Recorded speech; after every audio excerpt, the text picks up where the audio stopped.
छीका होता है, उसमें बांध देने से तो माखन मिश्री ऊपर रखा जाता था ताकि वह किसी प्रकार का चींटी या कोई जीव जंतु उसमें ना गिरे। उसी का नाम छीका है। एक गोपी ने चारपाई लगाई और लगा करके छीके के ऊपर माखन रख दी। आज आएगा ना, मैंने हाथ पकड़ लूंगी। गोपी ने चारपाई लगाकर उसमें सो गई। भगवान ने खिड़की से देखा कि गोपी सो रही है। आज जब गोपी का नटई बज रहा था, बड़ी जोर की खराटा ले रही थी, तो भगवान ने कहा बस काम बन गया, चलो अंदर चलो। भगवान ने ग्वाल बाल को लेकर के अंदर प्रवेश हो गए। भगवान ने पिरामिड बनवाया, ग्वाल बाल को चारों तरफ खड़ा कर दिया। नटखट कहा मैं अब ऊपर टॉप मॉडल पे मैं रहूंगा। तुम लोग अब देखना, भगवान ने तुरंत एक पर एक भगवान चढ़ करके महाराज सबसे टॉप ऊंचे स्थान पर पहुंचकर ग्वाल बाल के कंधे से ऊपर जाकर छीके तक पहुंच गए। इतना बड़ा नटखट लाला ऊपर पहुंच करके महाराज उसमें गरुड़ घंटी बधी थी। क्या बधा था? घंटी माने समझते ना, जो ये जो घंटी बजती है, घंटी से भगवान ने कहा है गरुड़ घंटी देखो भाई, आज मेरी इज्जत है, मैं चोरी करने जरूर माखन की आया हूं, लेकिन मेरी इज्जत ये है कि तू भजना मत। गरुड़ घंटी ने कहा मैं नहीं बजूंगा। अब भगवान महाराज ग्वाल बाल को पवाए, बंदरों को पवाए, बंदर को खिलाए, ग्वाल बाल को खिलाए, और भगवान जैसे मुख में लगा रहे थे वैसे घंटी टन टन टन टन टन टन बजने लगी। और जब बज गई तो गोपी उठकर बैठ गई। अब तो जो ऊपर जो नीचे वाले थे ग्वाल बाल सब निकल कर भाग गए। और कान्हा को गोपी ने हाथ पकड़ लिया। कहते हो ना हम चोरी नहीं करते। अच्छा, उस समय घूंघट का प्रथा था। कौन सा था? घूंघट का प्रथा रहता था। तो महाराज गोपी ने भगवान का हाथ पकड़ कर ले जा रही है।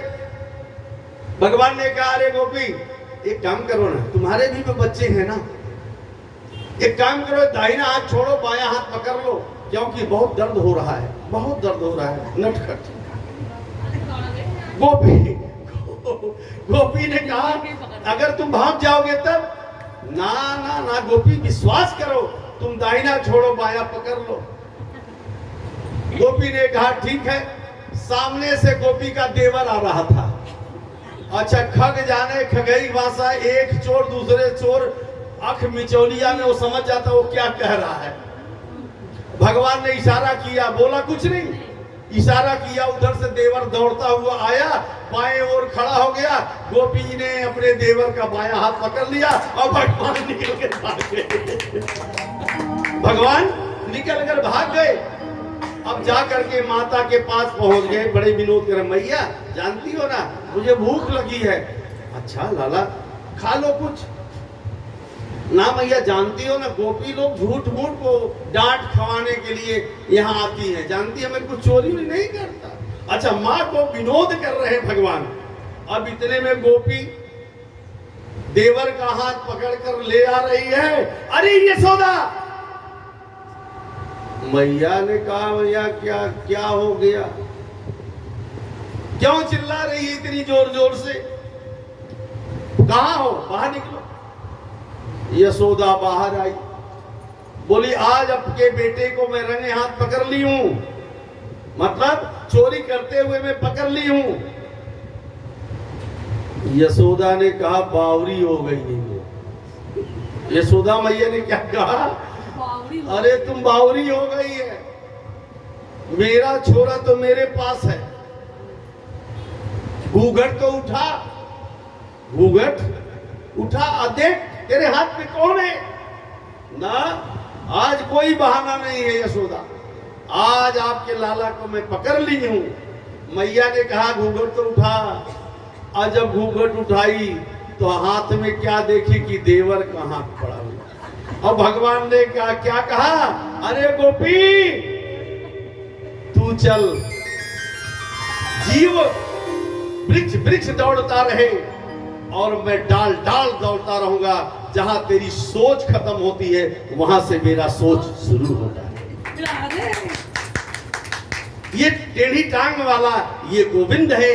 गोपी ने कहा मैं हार गई, हे चित्तचोर, तुझे मैं जो नहीं देखती तो मैं उल्हाना कोई बहाना लेकर चली आती। उल्हाना नहीं, एक बहाना है। ये उल्हाना नहीं है, एक बहाना है कि अपने गोविंद से प्रेम मंदिर में जाना ठाकुर से मिलने का एक बहाना है।